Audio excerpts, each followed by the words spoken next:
computer. I've got that setting ready. And we look like we're about, we are going. We're running. Okay. I'm a little bit early, and as usual, about 10 minutes early, and I'm doing this on purpose so that if I need to, I can run a little bit over, but not keep any of you too long. And again, we're covering. We're over here in week 6, and we're still working through chapter number 1. And what I like to do is this gives me the flexibility to stop early, and it's a recording, and gives you the flex if you want to get out early. And I know some of you are athletes, and you got to be at practice. You know, leaving at 3:15 is kind of a burden. So I can record this while you're on your way to class or on your way over to Baylor, or wherever you hear or listen to this, or you may not even be doing that now. You may be waiting to see it tonight or something, but I have some flexibility here to do a little bit of this. And I will now and then do just simply a pre-recorded session and just have it there at announcements and say, here, go view it, okay? That's one of the great advantages of having this system and having us be able to record, is that I've got the capacity to record it, save it, and then you can view it. So again, you know, if you're a little bit late to class or you can't make it to the class or whatever, it's still there for you. And I'm running, of course, a hybrid model, which means I do have a physical presence. And that is, you know, that was, of course, on Tuesday. So today, with the weather like it is, you know, I understand. So I'm going to go ahead and get rolling here. And you'll be able, of course, to go back and start at the beginning and see what's going on.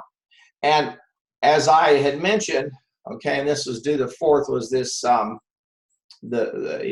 had said if you had done one of the previous 2 and uploaded, you're fine. If you hadn't done it yet, I wanted you to try to do Facebook privacy and then the looming threat of cyber warfare. And I have the pages there for you. While I'm kind of going a little bit extra time here, which I'm probably will run some, okay? And I want to point some things out to you, some resources. First of all, I want to make sure that you're aware of the fact that you've got a library apps, and you can access library content right here from Canvas. So I'm going to click, and maybe some of your other instructors have shown you this. Okay, and you can get academic apps, or you can do the A through Z database list. And hi, Libby, glad to see you. As I was letting everybody know who will hear the recording, and I'll let you know as well. I am starting early, and I'll run as far as till at least 3. But if you need to bug out or something like that, it's okay. That's what the recording is for. I'm glad to see you here. But I wanted to start off, everybody, and thank you again for being here, to talk about briefly about the resource you have in Canvas for the library. Now, I'm going to click A through Z database list, okay? And I can go in and take a look, for example, at the Business Source Complete.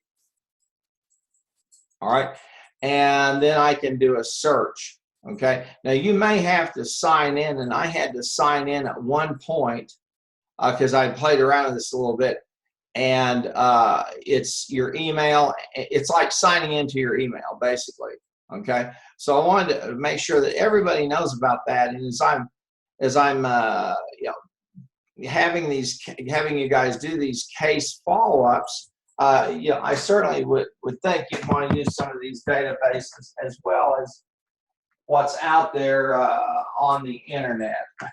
I also want to make sure, and this will help everybody, I wanted to take a minute or so, and I'll just pop back over here for a sec, okay?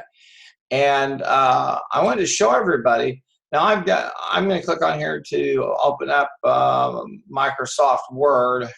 I'm running 2 versions of it, so I can't remember which one. This is 2013. Now, I'm showing you guys this, so maybe you know it, maybe you don't, but I just don't think there's any use in going through a tremendous amount of pain if you've got two tools. And here's the references tool in Microsoft Word, excuse me.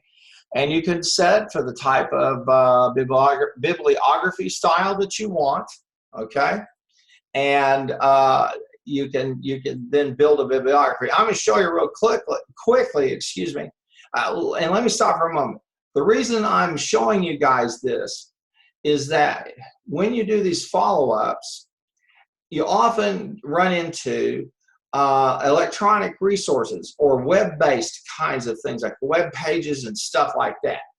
And it's sometimes it's just it can be a little vexing. And when I just get a link or something, it's okay, but still it doesn't do it. So I'm just going to show you real quickly, just doing that. And here you want to click Manage Sources, okay? And you would click New Source. And let's say this is a document from the website, or it's a website itself. And you say that what they mean is a web page versus a website. And then and they have a little check mark here. You can check that. It'll show you all the stuff. And the main thing is for you to say, who is the author?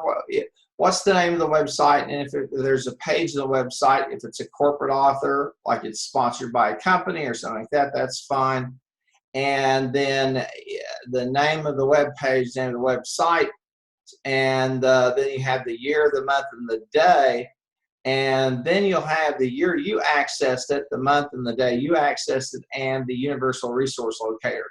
And I'm saying this just simply because I see these a lot, and I always like to make sure that students know that these resources are available in Canvas to go to the library, look, do a search of just about every kind of source that's out there, then come in. And once you've got that data, you can literally just fill this thing out like a form in a database, and you're good to go. Well, we're kind of continuing on. I wanted to take that time.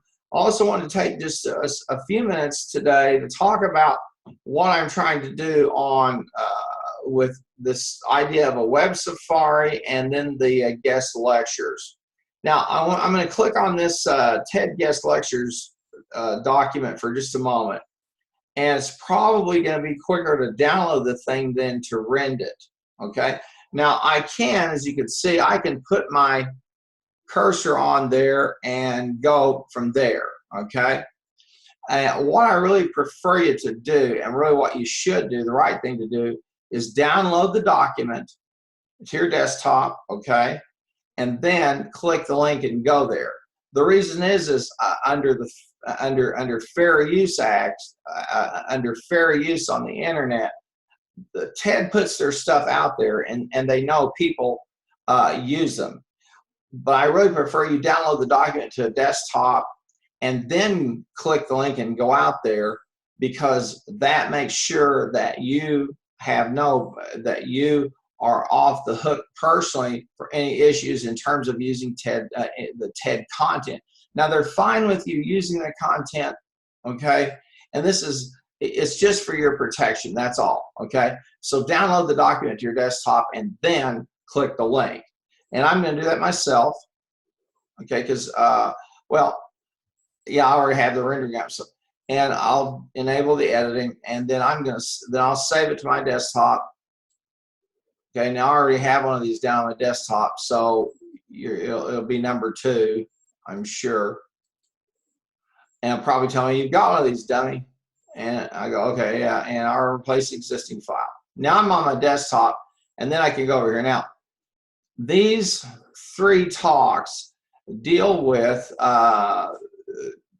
big data and data visualization. And then here's one that I think is very interesting, that he talks about algorithms, and I can't encourage you enough to think like that. Now, people like Warren Buffett, Michael Dell, Tim Cook, Steve Jobs, they, look, they think like this. They have the gift, just like,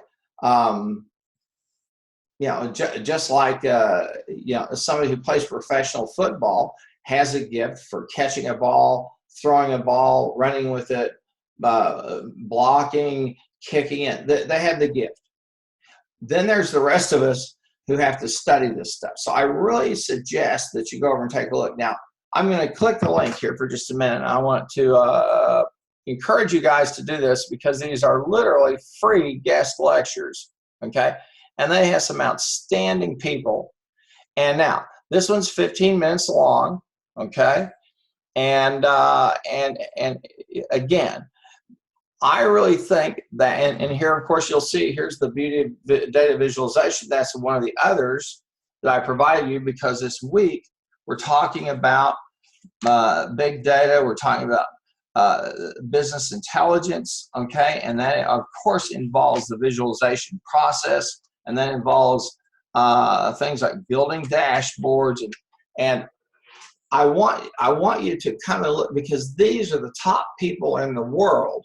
Okay, I couldn't pay them to come here. The university couldn't afford them.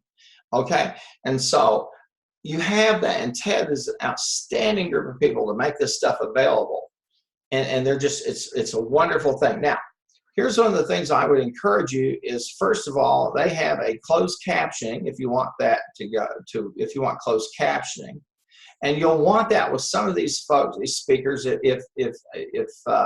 if English is their second language, there will be times it's a bit difficult to understand. There's another. You can access their transcript. You can read faster than you can listen. So if you want the transcript, you click on the transcript, okay? You can also find some details about the talk. And then if you want, you can always join a conversation, all right? And look, I'm not going to, I know that for all of you, you've got all these other classes. I understand that, but it's my responsibility to make sure that you take, you not only take the class, but you build your life learning skills, and you understand there are all kinds of talks out here at TED. And so I always like to alert everybody that this is they're all three together are about maybe 45 minutes to an hour. Okay, so I'm going to close that off. All right, now we'll go back over here and let me see if I've got my TED Talk. Here's another on the beauty of data visualization. I showed that just a minute ago. And he shows you just fantastic information about, and again, the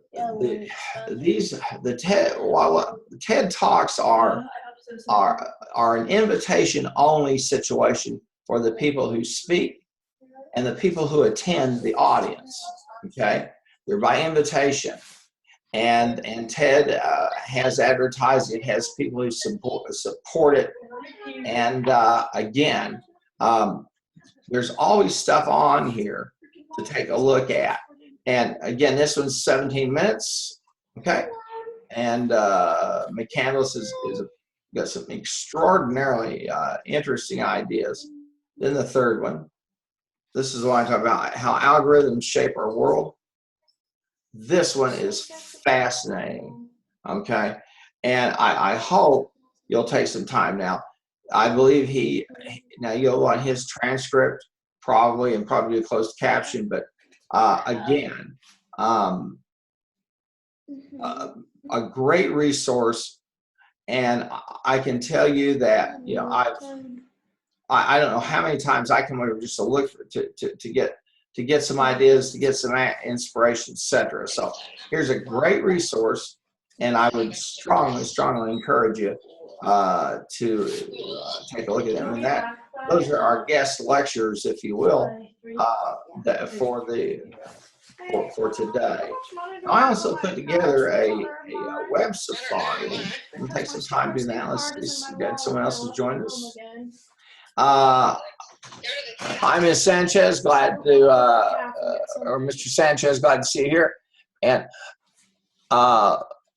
let's take a look real quickly at the web Safari.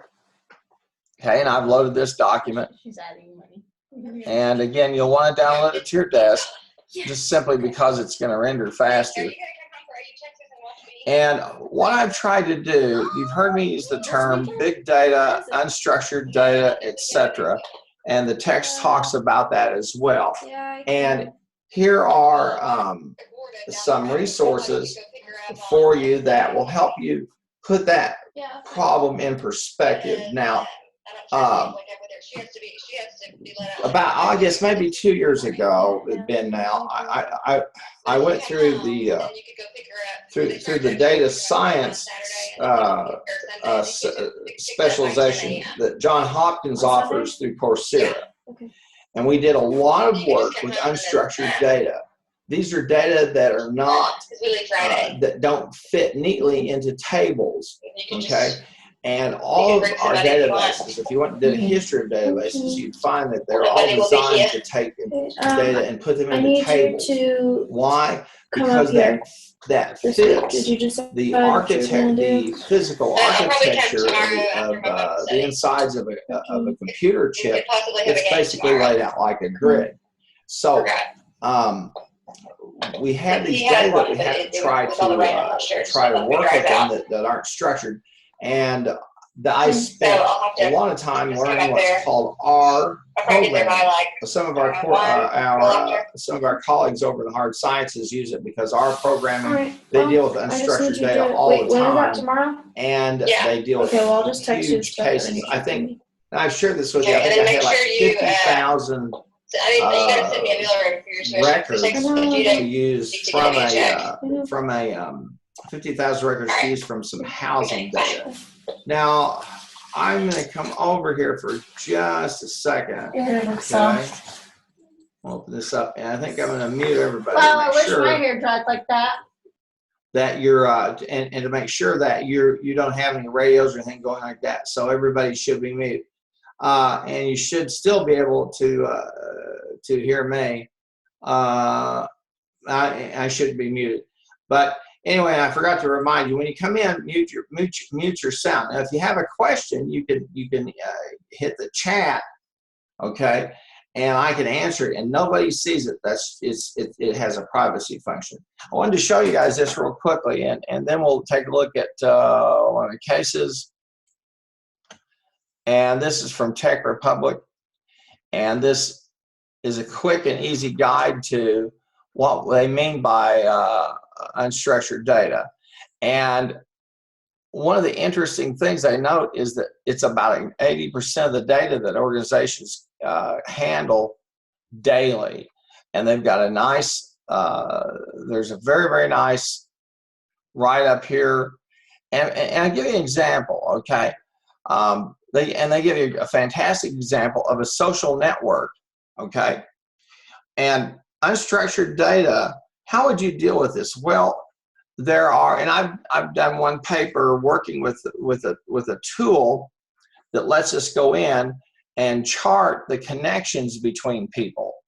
And so these data are not structured until you take them and you put them into some organizing principle. And in this case, it would be, for example, you'd want to find out who is the central node for a given cluster, and what are the clusters that are out there, and there's some software out there. MicroStrategy, I believe, is the one that I've used. I had played with it a little bit, but they give you some good examples here in terms of what unstructured data is, and I would encourage you to take a look at that. And we'll go back over here. Here's the second one, and I'll close that guest lecture thing off real quick. I'm ashamed of my desktop. It's nasty. I have so many. I need to really get a set of folders set up, but I've been too lazy to do it. So it looks like it's just got all kinds of icons splayed across. This is from another really super good publication out there on the web called Datamation, and they walk you through structured versus unstructured data and what that means in terms of in terms of data strategy and how you handle it. And so this is an excellent source and goes beyond and takes us into the realm. There are our programming, for example, is a non-SQL type of database program. And so you'll want to take a look at this because it's going to be, it's just going to increase. And the other thing I would mention to you is this: you're going to want to be aware of this because you're probably going to be asked to analyze something like this or go get it. And now I would recommend when you get some breathing room from school and everything, one of the nicest places to go to really continue your education would be the Code Academy, CODE Academy, because and I think I've talked about it before, they have free materials for you. You can go over and you can do step-by-step and learn computer languages. Okay, now we'll click that off, okay, and we'll go back and we have a couple of more sources for you. This is a really, really good one. This is an article from Forbes, okay, and again, you can continue over the article and you'll get some advertising stuff, but it's an excellent article talking about what do we mean by them, okay, structured versus unstructured data. And she's got, and it's just a very, very concise and well-written article in terms of that issue. So I think it's certainly worth your while. And then choosing the right database for your data strategy, driven primarily by the type of data that you work with. Most businesses predominantly work with unstructured data. They just don't know it, okay? Let me give you an example, okay? I'm going to go, if you're from Oklahoma City or from Oklahoma, you're going to know who these people are. Mathis Brothers Furniture. They're over on the intersection of 44 and I-2 and Highway 40. Okay, and they've got their own furniture store, their own distribution center. They're located up in Tulsa, and we'll click over there for just a minute. Okay, and you can see they have some nice data here. Well, they're going to want now. I'm an example because I've just come over here and they're already immediately saying, okay, chat with us if you'd like. And so they'll want to, and people who chat with the Ask an Expert, you can call them, or I think probably you can just click the thing and get a chat function. They'll want to call that data. So these are, and if I click about us, or I do a search for a particular type of furniture or do financing, this is stuff, these clicks, plus how long I'm staying here, they're timing me. This is what we call, what we would call unstructured data, or a yes, no if I choose, or I choose not to use, to go after those Science Museum, Oklahoma tickets. Okay, so go back over here. So I wanted to alert you to these resources and encourage you to visit them, and certainly make it a habit. And I have probably two of the very best you could get overall, and that's up here in the welcome and the course resources and policy, and that's Harvard Business School and the MIT Sloan Management online publications. They are talking about current trends, what people are doing. You'll see case studies, and I absolutely think that they're fantastic. Knowledge at Wharton is another, and then Insights by Stanford Business is for sure. I always find it interesting to go over and look at the journals of the Christian Business Faculty Association, another one. Okay, so again, some things for you to take a look at and to work with. Well, let's scroll on down here, okay, and we'll go back to where we were. So we kind of took a little bit of web safari. I shared with you some information about the TED guest lectures, and now we come to what I had wanted to speak about, and that is, other than just the logistics of which of these you'll do, is this hands-on MIS project number 5. So I'm gonna open this up, okay? And they tell us to use the Microsoft Access file ByteDB, answer the 3 report requests, bullet points listed at the top of page 248, then prepare an Access Word document that addresses the 4th bullet point at the top of page 248. Be prepared to discuss in class. All right, well, let's go over for a moment, and I'm just going to talk about and spend a little bit of time prepping on that, okay? And also, here's what I'm going to say. I've pointed you towards 3 really super good lectures over at TED, and you can get a transcript of them if you want to. You can see them in closed caption. And my expectation is when I post those over there and they fit with what we have, it's my expectation that you go over there and take at least a look at least one of them. Maybe you look through all, you don't have to listen to a whole set of them, okay? But on balance, I try to give you an hour of content, and you can choose from somewhere, and maybe from all 3 you could glean 10 or 15 minutes of time, whatever.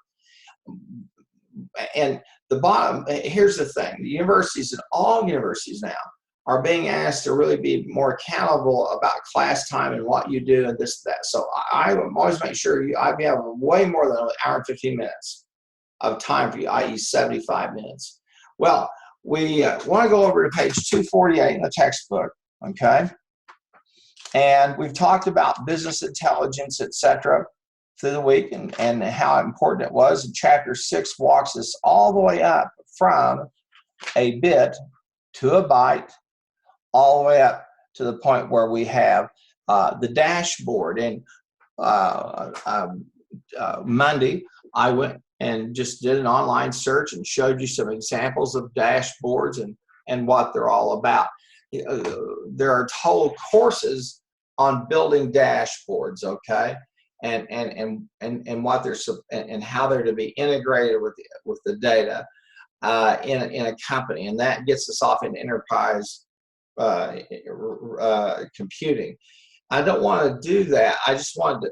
The chapter does a great job of taking you from that one bit all the way up to the process of developing or having that dashboard, okay? Now, I have a dashboard, and I can click, for example, the people button on here. I'll click it up here for a minute. I can click people, okay? And it will list every one of you with your ID number and when you last logged in and how much time period you've spent here. I know who is really investing their time in the course and who's not. I get a baseline figure, like an IQ figure of 100. If you're way over that, you're really coming in here and viewing pages and doing work, okay? You've logged in, you're participating. For below 100, and then I can look at things like missing assignments, okay? I can see course averages, and so that provides me, the grade book provides me pieces of a dashboard, okay? Well, that all being said, let's go over to page 248, and we're going to look at that. And this,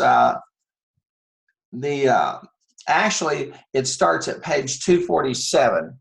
And the case does, and this is exercise, it's 610. And they talk about Sylvester's bike shop that's located in San Francisco. And he sells road, mountain, hybrid, leisure, and children's bikes. I didn't know you knew, I bet you never knew there was that many, but there are. And he has some suppliers, okay? And then the text talks about MIS Lab, okay? And if I really wanted to make it easy on myself, I would just go ahead and plug the MIS Lab into this course, but it would cost you another $250. So I didn't think you wanted me to do that. So a lot of the stuff that I have us do kind of mimics that, so you get the value anyway. Now, I have the file loaded for you over here, okay? So let's take a look at it. And when we're in when we're in an MIS course, Management Information Systems, okay? MIS is how do we use peopleware, software, hardware to achieve company objectives, to further the company's accomplishment of its goals, and then of course ultimately its mission. And it uses the word systems, okay? And what that implies is that we have these pieces, these systems out here that in which the sum is greater than the whole of the parts, okay? And I don't know that the authors do that great job of giving you a sense of what systems are like or how they work, but they're talking about how do I tie all of these technologies together into a cohesive unit. You say, well, okay, give me a good example. I'm going to show you one. This is a learning, Canvas is a learning management system. I can do settings. This is for me to where I can go from instructor view to a student view. It has a calendar function, okay? I can lock down browsers if I choose to do that. And I'll take a minute and talk about that. You know, I don't have to do that because every time anybody takes an exam or they upload work, I have a record of the IP, that is the computer that was used, and when you logged in. So if 6 of you log in about the same time and one computer logs in at that time and you all take a test and get the same score, I don't know. I'm not the academic cop. I don't condone cheating. I think studying together is fine. I put a lot of trust in all of you to take these exams open book, open up, but by yourself. And I don't mind if you help each other some, but my expectation is that I can trust you enough that you'll do open book, open up. And I'm not saying that because I've seen anybody or think anyone's cheated, but here's the bottom line. If I can't trust you now, you won't be trustworthy in the future. And sooner or later, it'll catch up with you. So I certainly think it's fine if all of you study together and it's open book, it's open note. And I think that promotes the kind of thing where you guys are interchanging and talking with each other. But again, this is a piece of a system. And then any discussions, collaborations, etc. So this is a nice learning management system. And so it takes a class and pulls things together. There are only really 2 things not in here, but I could link into them. Would be Banner, okay, and then Jupyter grades. And I think I even have links in here to them. Okay. Now, all that being just said, let's go down here and let's take a look at the bike database. And so I'm going to download it. Okay.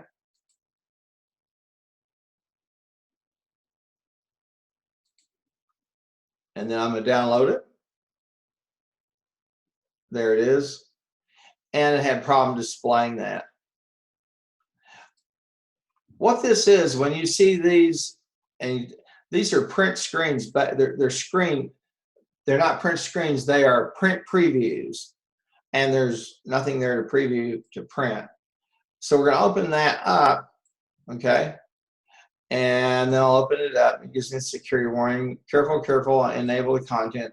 And then what you want to do is you want to save the database, okay? And then you want to put it on your desktop so you can upload it more easily when you get there. Now, obviously, as you can see, I've worked with it before. Now, the textbook talks about the data warehouse concept and the data mart concept, and also talks about relational data. And they cover a lot of stuff that we do in the last part of Business 1123. And we do that to get you comfortable with the mechanics of how a database looks.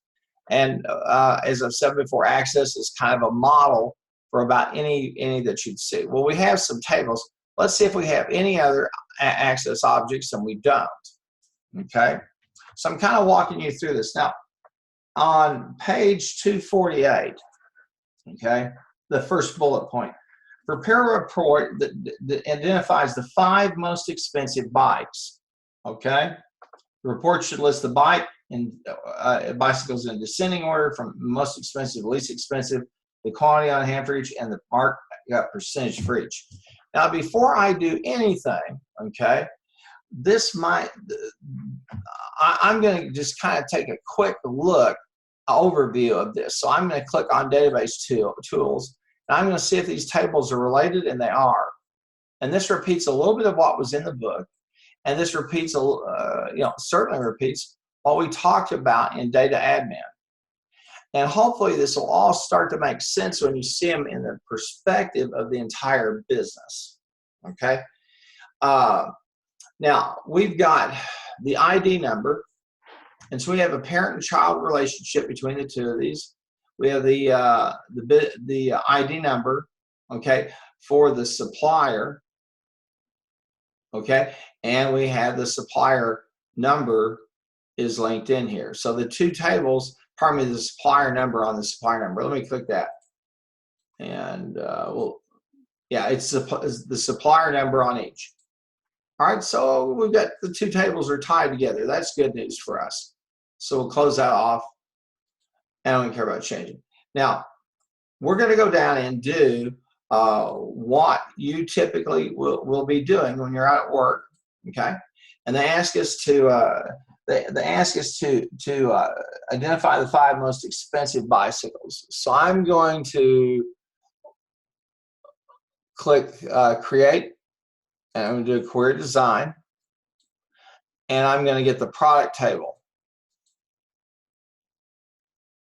Now, if I'm uncertain about what I want, I may go ahead and just show the supplier table just so I can see the fields that are there in the event that I have to use both queries. And you say, oh, I've done this in 1123, or oh, we did this and we even wrote the SQL in 4403. Yeah, true.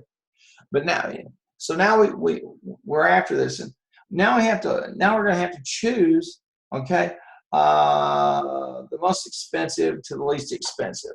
So the first thing I need to do is identify the bicycles, okay? Now I've got these two tables are tied together, so I'm going to get the product.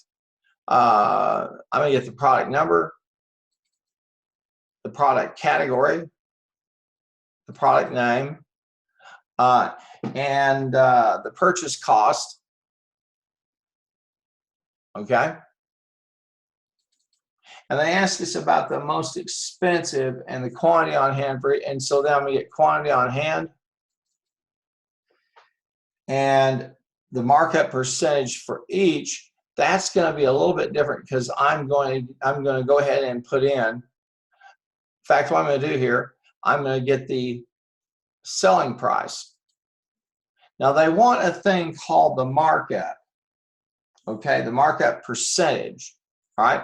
And so what I'm going to need to do is this, and I'm going to open up just a notepad, and I'm going to take the selling price. I'm going to call this markup, okay? And I'm going to take selling price. You say, oh, this looks very familiar. I'm doing an expression. Yep, you're doing an expression. I'm going to take the selling price, okay, minus the purchase price,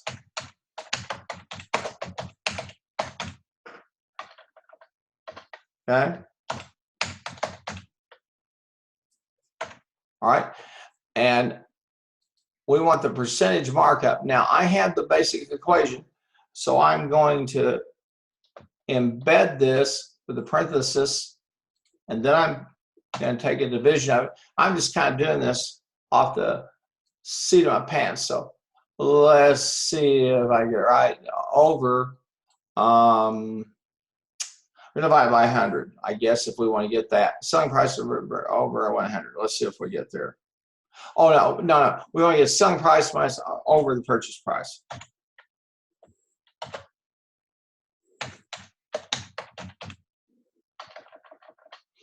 I think that'll do it.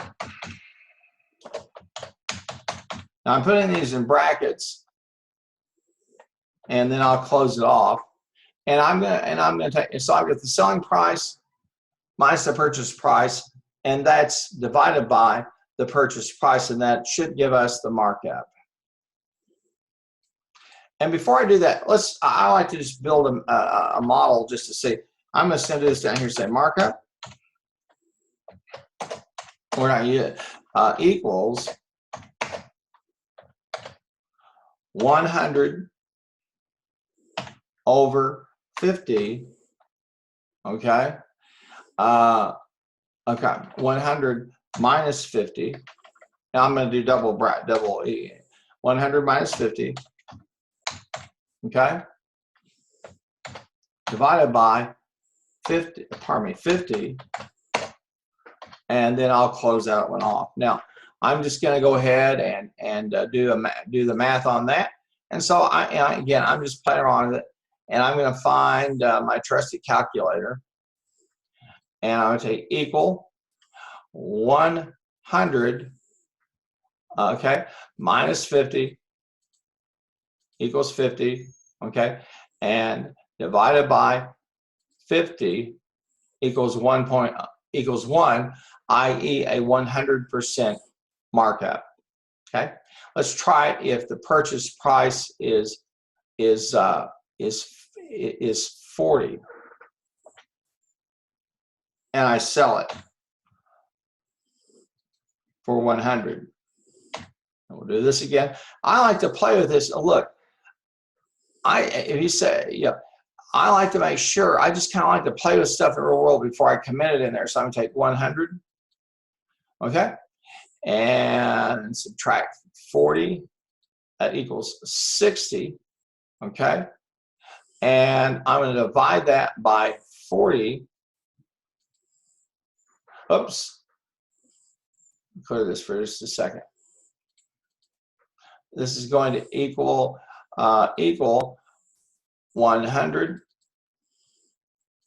minus 40 equals 60 divided by 40 equals 1.5. So here I have a 50% markup, actually 150% markup.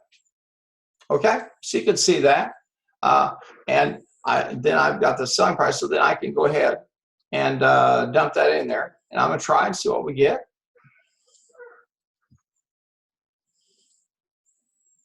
And so what we're trying to establish is the markup.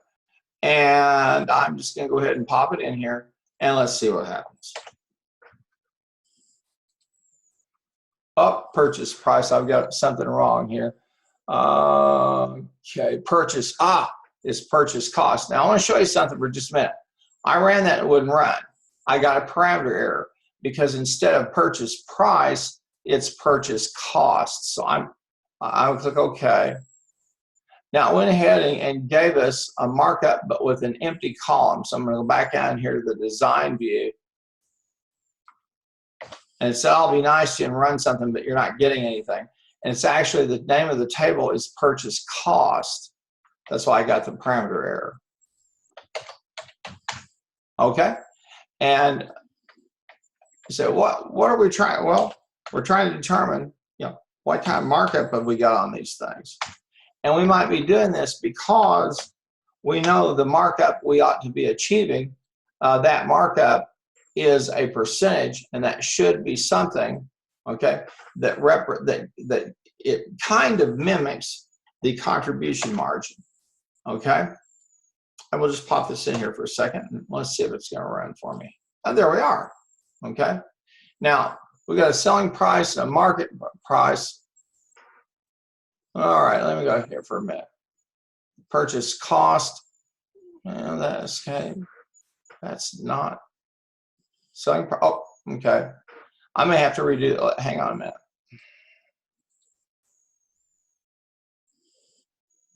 All right. I see what I might be doing here. Let's make sure. And selling price divided by the purchase cost. Let's see if this will work. Probably just some issues on my part today. And what you could always do, of course, is if you want, you could slide this into Excel. You wouldn't get an argument from me. They could tell I'm putzing around with this thing. And let's put this in. And let's see what we get. There we go. That gives us the markup. Okay. Now, these we can come over here and convert and with this we'll click on that and we'll go over and we can just click home. We got home and we want to work with these numbers. And see, this is one of the issues you're going to run into when you work with the database is to get these looking really pretty, as percentages and do that, we would have to, let's see if we've got that. I don't think we even have that function here in Access. So to get those all reduced, to get those reduced, I'm going to have to go in. I'll show you here. Okay. Back to the design view. And I literally almost going to have to go down to the SQL view and change those to percentage integers. So now, if I had a bunch of these, what I do, my friends, is I dump this into Excel so I get the percentage markups. This is okay to pretty these data up.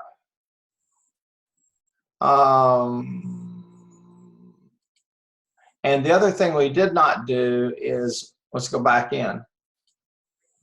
And we didn't do we need to do the most expensive bikes. So we need to come over to the purchase cost.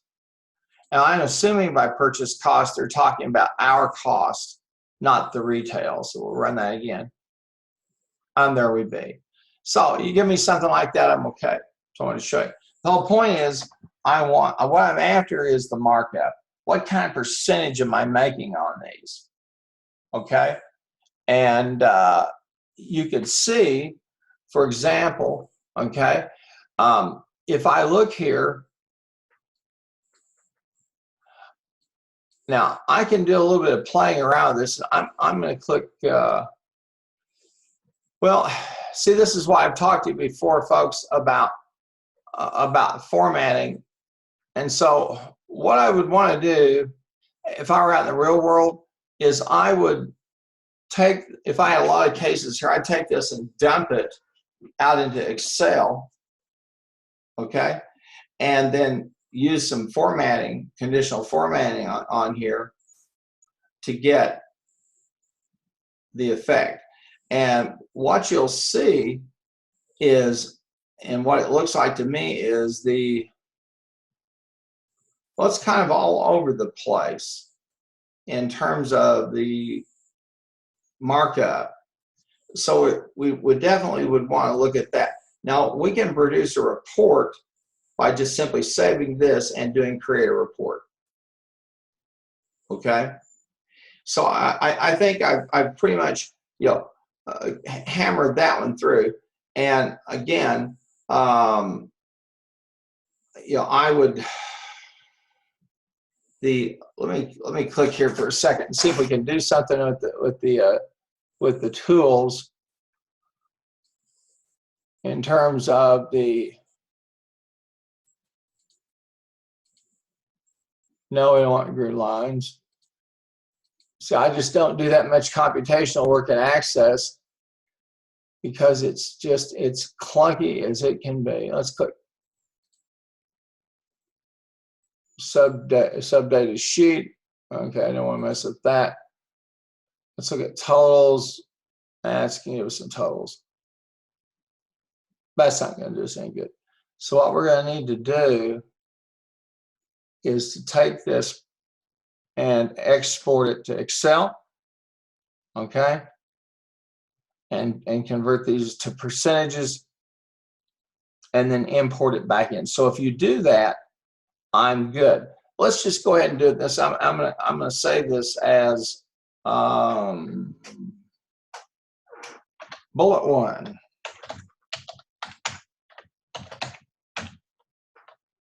All right. Now, I'm going to close this jewel off, and I have a query, and I'm going to export it to Excel. And I'm going to put it in my desktop.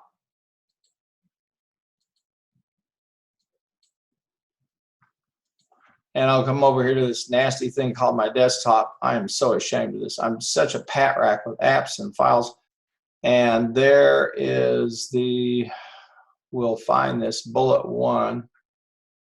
And it's going to be around here somewhere. You see, Cardinal Buddy is just absolutely overwhelmed with all this stuff that's up here. So I'm going to have to do an extensive search. I'll be here for the next 5 years if I don't just go ahead and do a search. So I'll just do bullet. Not bullet. There it is.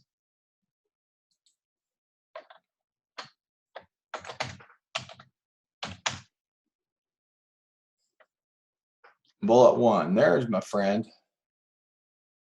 Now, when you hear me talk about so-called hybrid products, and the one that's the most well-known is a product called Tableau, T-A-B-L-E-A-U.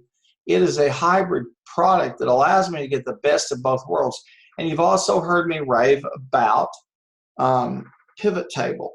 In this case, I'm here, and it's simple. I put them in as a percentage. I pop those babies back into center, and I have a report. Okay. Now I'm gonna save this. Okay. And I'm gonna come up here and close this off. Let's see, and I'm going to import it into my database. So I'm going to click on, and I'm going to click on external data, Excel, I'm browse, and I'm going to find bullet.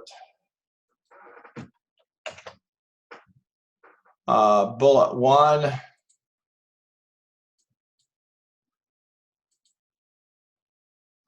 And now it's going to walk me through, show the work, okay. And I'm going to do, I'm going to show the worksheets. I'm going to click next. First row is headings, next. Product number. And let's have access, add a primary key. And I want to choose the markup.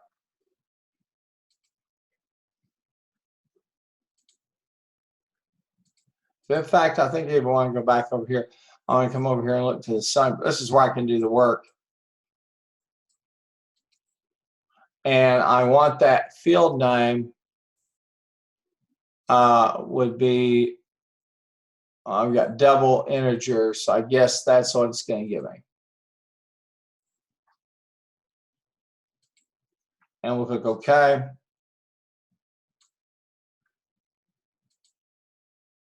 And we'll throw it in here.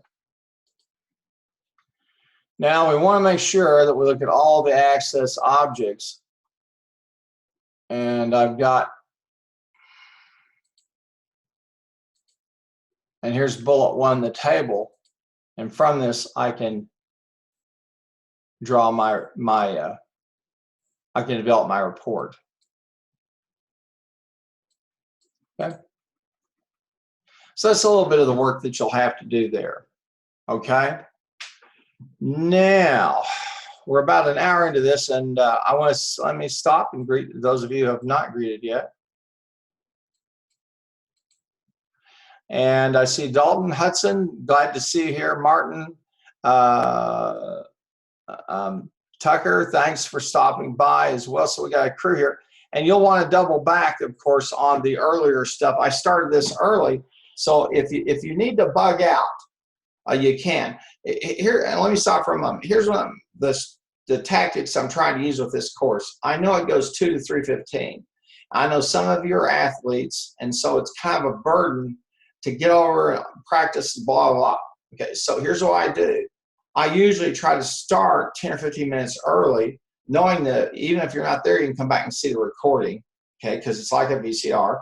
And then so I can get you out early if need be, and let you head on. And it's a nasty day out there. So if you're in the lab or whatever, thank you so much. If you're in the lab, I hope you have some good earphones, because I think they've killed off the sound. But anyway, thank you for all of you being here. But this is how I would handle this very first bullet point. And in fact, my advice to you would be, okay, think like an MIS person and say, all right, how do I cull the data from this database and then put it into a presentation form that makes sense? Now, one of the issues that you're going to have with this table right off the bat is the fact that when you create the report, it's going to look very junky. And I'll show you what we're talking about. Again, this is, I'm going to save the change the table, so I'm going to click Create. And I'm going to come over to the report wizard. And I'm going to get all the fields. I'll click Next. Now I'm going to, do I want to do any grouping? I'm going to do a natural grouping, which is product category. And this gives me a bit of an offset, excuse me. And then we'll go next. And if I want to do some summary options, I can go ahead and get a summary in terms of the purchase cost. Summary of that. I can get the average markup, the sum of what's on hand, and the average selling price. And let's see what that does to us. And we'll put the ID in ascending order. And so the finish.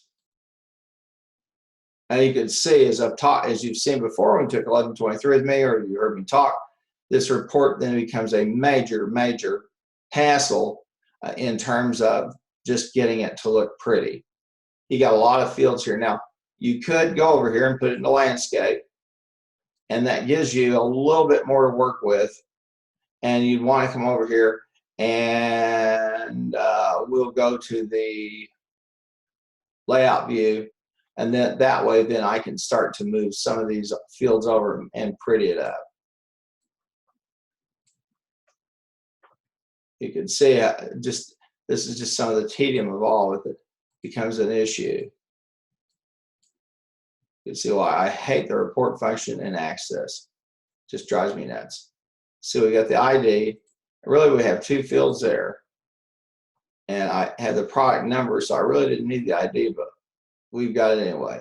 So you can see that we have some work to do in terms of straightening and cleaning it up, but can be done.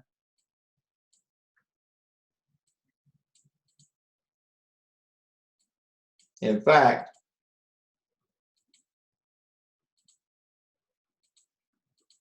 you can see. So we have some work to do with this to make it pretty. Now, if you just run the report, I'll be able to look at it and see what's in there, because I'll be able to look at the properties. So don't worry about that, folks. That's kind of the approach I'd take with this, and then upload it and do the bullet points. Now, the fourth bullet point says, write a brief description how the database could be enhanced. Okay. Now, this is a little bit, what tables or fields should be added, what additional reports would be useful. And,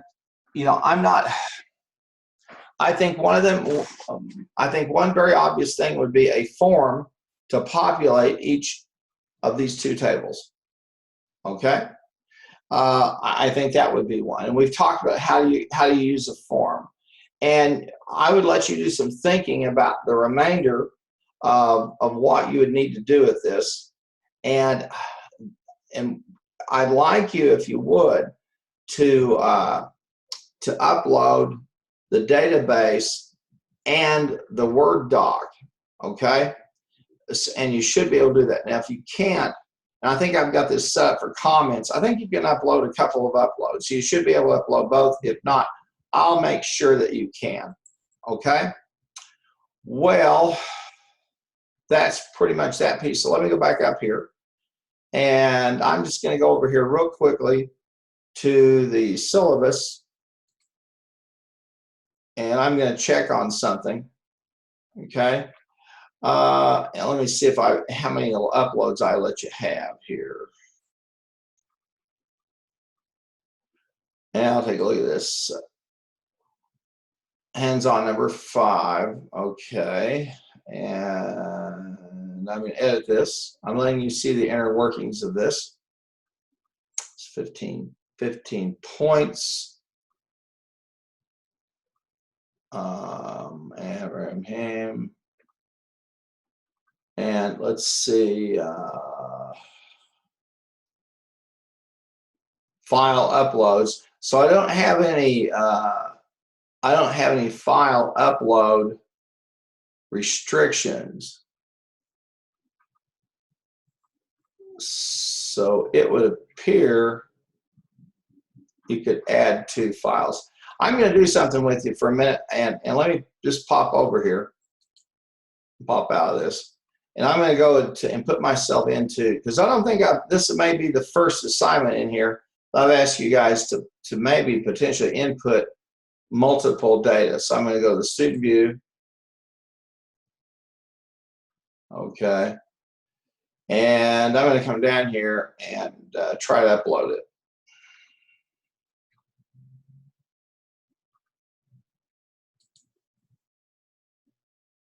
And so I'm going to submit the assignment.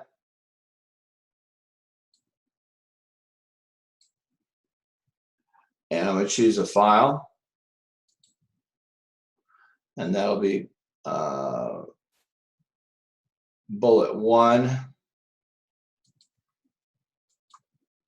Okay. If I want to add another file, I click on add another file and I choose it. And that would be, I think I'll put in my new shoes order. Nah, I'm going to do that. Hey, you can't look at my thing anyway. Ha, too bad.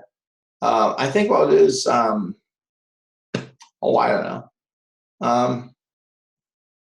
I'll put something in there. Let's just, let's see here. What would I want to put in here? I don't know. Yeah, here's, I don't know. TED guest lectures. That's nice, because I was so inspired by them. And then I'm ready to submit. And if I want to add another, I can.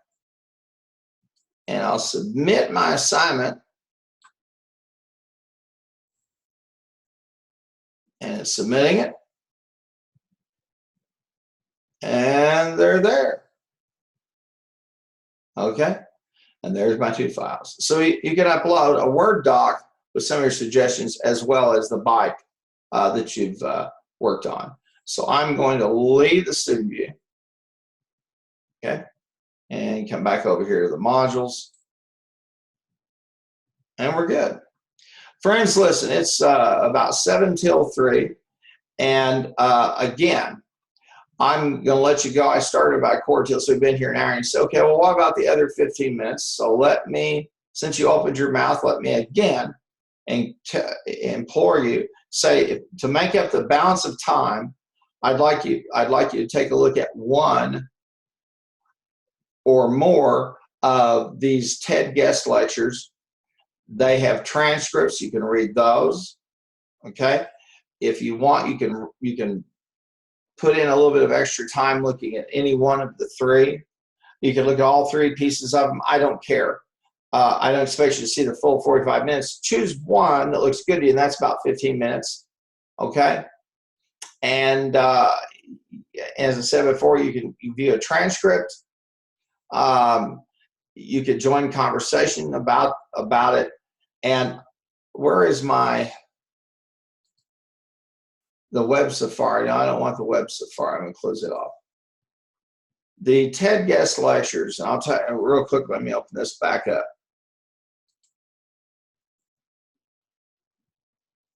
I'm going to download, I'll let it render itself out. If you want, I would have to say of the three of these, my favorite is this one. Okay, that's just me, because data visualization is so very important, and it's so fundamentally important to dashboards. And if you want to see what a well-designed or crowded dashboard looks like, I want to show you something. I meant to put this link in here.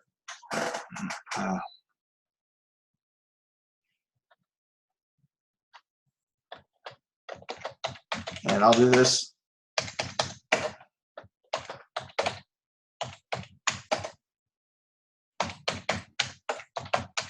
Maybe it will come up successful for today. All right, my friends.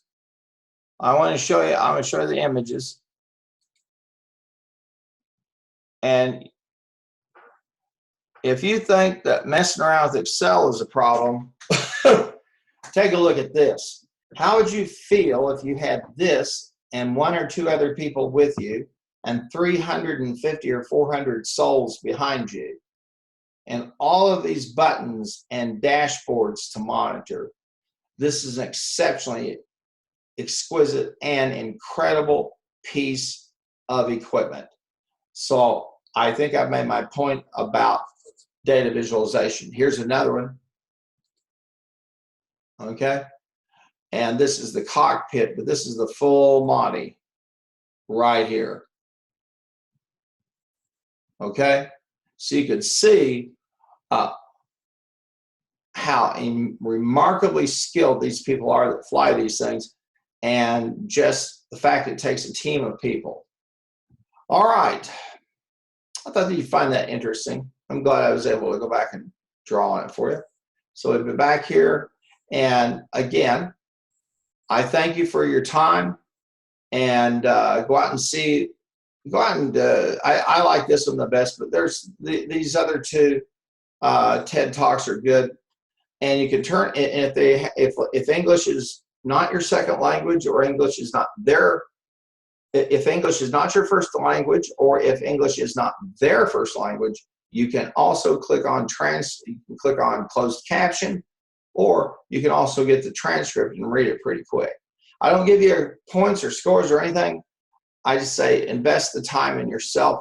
There's some fantastically smart people over there, and you can access them for free. Well, my friends, thank you so much on this very wet and kind of miserable day. And we're done, and I will see all of you on Monday. Thank you for your time and attention. I look forward to seeing your work. So I'm going to stop the share and then the recording and in the meeting. Thanks so much, everybody. Thank you for being here.